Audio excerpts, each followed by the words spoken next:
எசேக்கியேல் 37:4. அப்பொழுது அவர், நீ இந்த எலும்புகளை குறித்து தீர்க்க தரிசனம் உரைத்து அவைகளை பார்த்து சொல்ல வேண்டியது என்னவென்றால், உலர்ந்த எலும்புகளே, கர்த்தருடைய வார்த்தையை கேளுங்கள். 6ஆம் வசனம், கடைசி வரி, நான் கர்த்தர் என்று அறிந்து கொள்வீர்கள் என்று உரைக்கிறார் என்று சொல் என்றார். 7, எனக்கு கட்டளையிட்டபடியே நான் தீர்க்க தரிசனம் உரைத்தேன். இந்த காரியமும் ஆச்சரியமா இருக்கு. ஆண்டவர் மனுஷனை பேச சொல்றார். நீ பேசுப்பா, நீ பேசு, இந்த எலும்புகளை பார்த்து நீ பேசு, அப்போது அந்த எலும்புகள் உயிரடையும். ஆண்டவரே பேசலாமே, சொல்லி கொடுக்கிறார். என்ன பேசணும், டயலாக் எழுதி கொடுக்கிறார், வசனம் எழுதி கொடுக்கிறார்.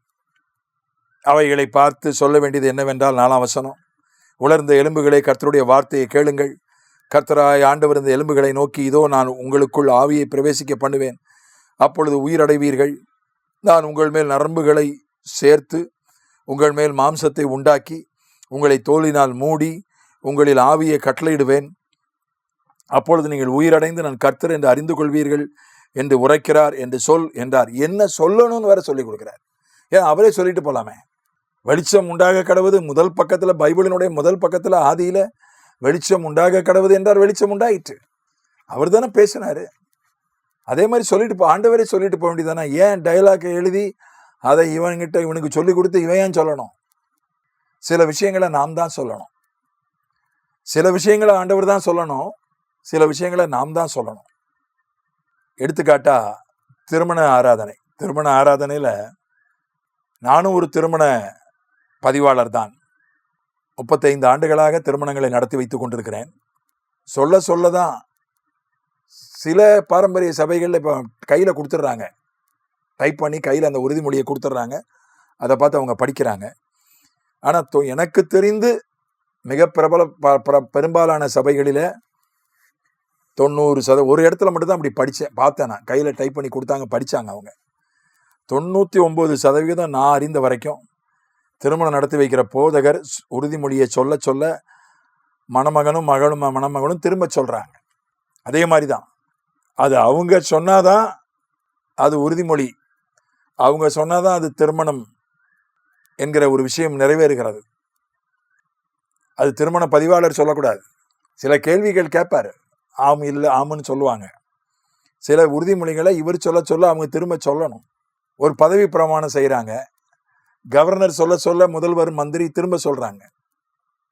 அவங்க படிச்சுட்டு போலாமே. அதை பதவி பிரமாணம் பண்ணி வைக்கிறதுக்கு ஒரு கவர்னர், ஒரு நீதிபதி ஏன் தேவை? அவர் சொல்றாரு, இன்னாராகிய நான் அப்படின்னு சொல்லி அவர் ஆரம்பிச்சாது வைக்காரு, குறைஞ்சபட்சம் ஆரம்பிச்சாது வைக்கிறார். கையில் அச்சிட்டு கொடுத்துட்றாங்க, அதை பார்த்து தான் படிக்கிறாங்க. ஆனாலும் கவர்னரோ நீதிபதியோ ஜனாதிபதியோ அதை ஆரம்பிச்சு வைக்காரு, இன்னாராகிய நான். அதுக்கப்புறம் அவங்க படிக்கிறாங்க. பதவி பிரமாணம் செய்து வைத்தார். நம்முடைய ஆண்டவர் நம்மை பதவி பிரமாணம் செய்து வைக்கிறவர். இப்படி நீ பேசு என்று பேச சொல்லுகிறவர்.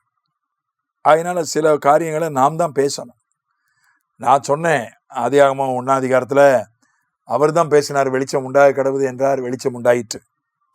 ஆனால் ஜீவராசிகளுக்கு பேர் வைக்கும்போது ஆதாம பேச வச்சார்.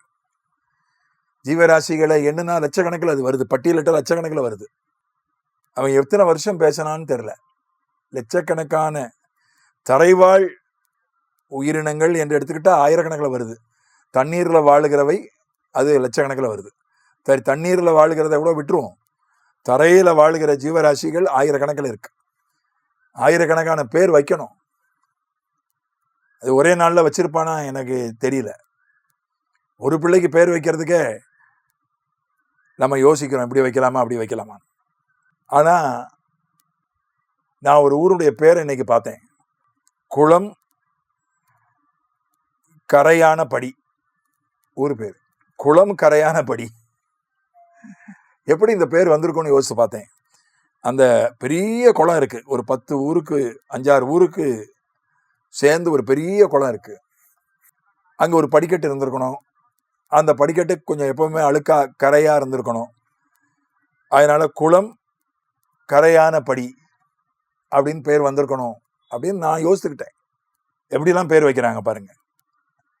அவன் ஆதாம் ஆயிரக்கணக்கான ஜீவராசிகளுக்கு பேர் வச்சான். அதுக்கு எத்தனை நாள் ஆச்சு, எத்தனை வருஷம் ஆச்சுன்னு தெரியல. ஆதியாகமம் 2:19 தேவனாகிய கர்த்தர் வெளியின் சகலவித மிருகங்களையும் ஆகாயத்தின் சகலவித பறவைகளையும் மண்ணினாலே உருவாக்கி ஆதாம் அவைகளுக்கு என்ன பெயரிடுவான் என்று பார்க்கும்படி அவைகளை அவனிடத்தில் கொண்டு வந்தார். அந்தந்த ஜீவனுக்கு ஆதாம் எந்தெந்த பெயரிட்டானோ அதுவே அதற்கு பெயராயிற்று. அப்படியே ஆதாம் சகலவித நாட்டு மிருகங்களுக்கும் ஆகாயத்து பறவைகளுக்கும் சகலவித காட்டு மிருகங்களுக்கும் பெயரிட்டான். ஆதியாகமம் 2:20. அதனால நாம் பேச வேண்டிய இடத்தில் நாம் தான் பேச வேண்டும். ஆனா சுயமா பேசிடக்கூடாது. ஆண்டவர் பேச வேண்டிய இடத்தில் ஆண்டவர் தான் பேசணும், அவரை பேசுவதற்கு விடணும். நாம் பேச வேண்டிய இடத்தில் நாம் தான் பேச வேண்டும், சுயமாய் பேசக்கூடாது. ஆண்டவர் சொல்லிக் கொடுக்கிறதை பேச வேண்டும். அப்பொழுது பெரிய காரியங்கள் நடக்கும். ஆமென்.